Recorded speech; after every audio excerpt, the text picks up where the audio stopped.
BJP ने हरियाणा में विधानसभा चुनाव की जबरदस्त तैयारी के लिए दो स्पेशल कमेटियों का गठन किया है। पहली कमेटी है प्रदेश चुनाव समिति और दूसरी कमेटी है प्रदेश चुनाव प्रबंध समिति। हम आपको पहले बताते हैं कि इन दोनों ही कमेटियों में कौन कौन से नेता शामिल हैं। पहले हम चर्चा करते हैं प्रदेश चुनाव समिति की।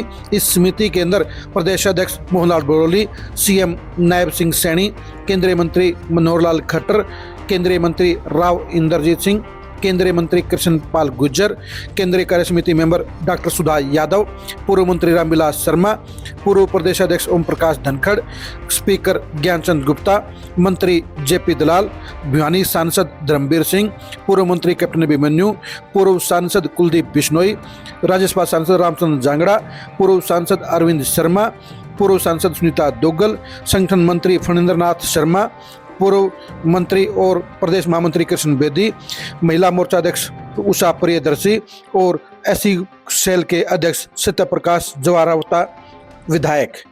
इसके अलावा जो उन्होंने प्रबंध समिति बनाई गई है उस समिति के अंदर भी बड़े बड़े नेताओं को शामिल किया गया है।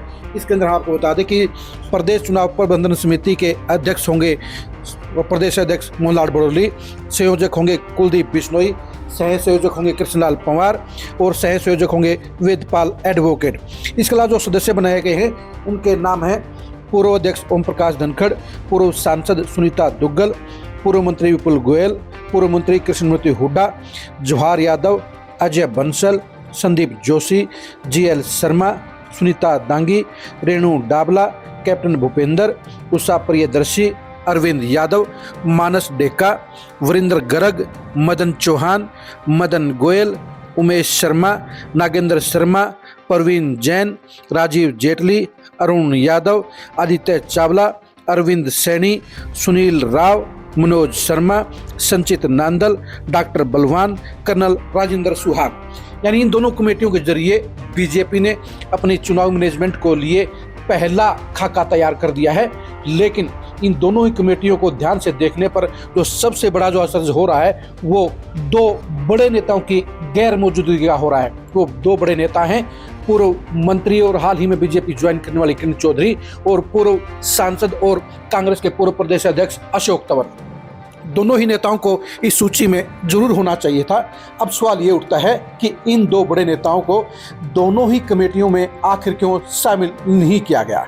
जब हमने इस बेहद गंभीर मामले की पड़ताल की, जब हमने बीजेपी के अंदर के बड़े नेताओं के सोर्सों को खंगालने का काम किया, जब हमने गहराई से फीडबैक ली तो ये पता चला कि एक चिंदी चोर के कारण ही किरण चौधरी और अशोक तंवर को बड़ा नुकसान हुआ है। जी हाँ, दोनों ही नेताओं ने एक ऐसे नकली आदमी के जरिए बीजेपी में एंट्री लेने का काम किया जिसका वजूद बीजेपी हाईकमान में कुछ नहीं है। इस टटपुंजी मीडिएटर के कारण ही किरण चौधरी और अशोक तंवर को अभी तक बीजेपी में बड़ा रसूख नहीं मिला है। पहले अमित शाह की रैली के अंदर दोनों का नाम नहीं लिया गया और अब प्रदेश की दोनों ही चुनाव की सबसे खास कमेटियों के अंदर शामिल नहीं किया गया, जिससे जाहिर हो जाता है कि इन दोनों ही बड़े नेताओं को साइडलाइन किया गया है, उनको वैल्यू नहीं दी गई है। आखिर क्या कारण है कि दोनों ही नेताओं को बीजेपी के इस चुनाव के सबसे खास आयोजक ग्रुप में शामिल नहीं किया गया है। जाहिर सी बात है, जिन नेता के जरिए, जिस नकली आदमी के जरिए दोनों ही नेताओं ने बीजेपी में एंट्री मारने का काम किया है, उनकी कहीं ना कहीं ऊपर हाईकमान के साथ सेटिंग ठीक नहीं है।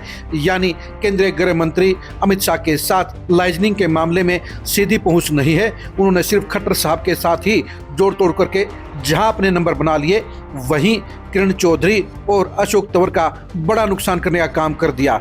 जी हाँ, जिनके जरिए दोनों ही नेता बीजेपी में गए हैं, उन महाशय की बीजेपी हाईकमान में कहीं कोई पकड़ नहीं है, कहीं कोई पूछ नहीं है और कहीं कहीं नामो निशान नहीं है। वो चंडीगढ़ में बैठकर बड़े बड़े दावे करते हैं, वो नायब सैनी की हर सेटिंग करने का दावा करते हैं, वो मनोहर लाल खट्टर का सबसे खास होने का दावा करते हैं, वो हरियाणा में बीजेपी के साथ तमाम बड़े नेताओं को जोड़ने का आश्रय लेते हैं।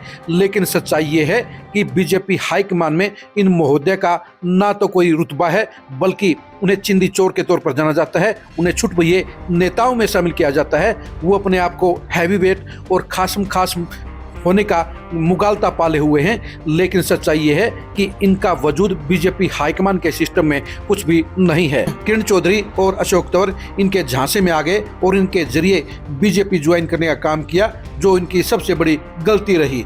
अगर वो अमित शाह के चैनल के जरिए बीजेपी को ज्वाइन करते तो आज दोनों ही नेता आज बीजेपी की इस चुनाव की सबसे खास कमेटियों के मेंबर होते, क्योंकि साफ सी बात है जिस मुकाम पर कुलदीप बिश्नोई हैं उसी मुकाम पर किरण चौधरी भी हैं, उसी मुकाम पर अशोक तंवर भी हैं, क्योंकि दोनों ही नेताओं का पूरा प्रदेश में जनाधार है, पकड़ है, रसूख है। किरण चौधरी जहां बंसीलाल की एक राजनीतिक विरासत के उत्तराधिकारी हैं, सबसे बड़ा फेस हैं, वहीं पर अशोक तंवर भी एससी वोटरों में पूरे प्रदेश के हर गांव में जाने माने नेता हैं। ऐसे में दोनों ही नेताओं को इग्नोर करके बीजेपी ने बड़ी गलती करने का काम किया है, क्योंकि चुनाव प्रबंध कमेटी के अंदर दोनों ही नेताओं को शामिल किया जाना चाहिए था।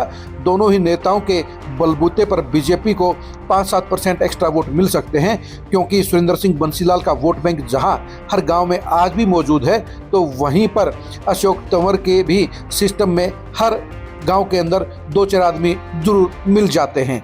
यानी इन दोनों नेताओं का फायदा बीजेपी को उठाना चाहिए था, लेकिन गलत नेता के जरिए बीजेपी में आने का खामियाजा इनको भुगतना पड़ा है, इनको सियासी तौर पर नुकसान झेलना पड़ रहा है। अब देखने की बात यही है कि किरण चौधरी और अशोक तंवर क्या किसी दूसरे सियासी वकील के जरिए बीजेपी हाईकमान के साथ अपनी ट्यूनिंग ठीक करने का काम करेंगे, या इस चिंदी चोर के ऊपर भरोसा करके वो बीजेपी में भी हाशिए पर रहने को मजबूर होंगे। किरण चौधरी और अशोक तंवर के बगैर बीजेपी को बड़े एरिया में वो फायदा नहीं हो सकता है जो होना चाहिए था, क्योंकि किरण चौधरी भी लगभग 1 दर्जन सीटों पर बीजेपी के डिसाइडिंग वोट बैंक को बढ़ाने का काम बखूबी कर सकती हैं। तो अशोक तंवर के जरिए भी बीजेपी एससी वोटरों को, खासकर चमार वोटरों को अपने साथ जोड़ने में सफलता हासिल कर सकती हैं। इसलिए इन दोनों ही नेताओं को इम्पोर्टेंस देकर ही बीजेपी सत्ता में आने की तरफ मजबूती से कदम बढ़ा सकती है।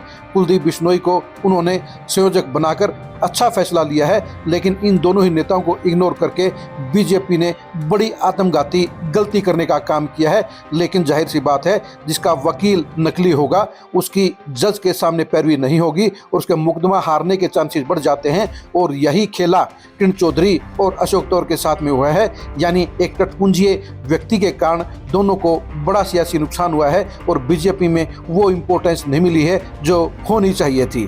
किरण चौधरी, श्रुति चौधरी और अशोक तंवर की बीजेपी के अंदर भविष्य में पॉलिटिक्स के अंजाम को जानने के लिए आप खरी खरी न्यूज़ के साथ बने रहिए।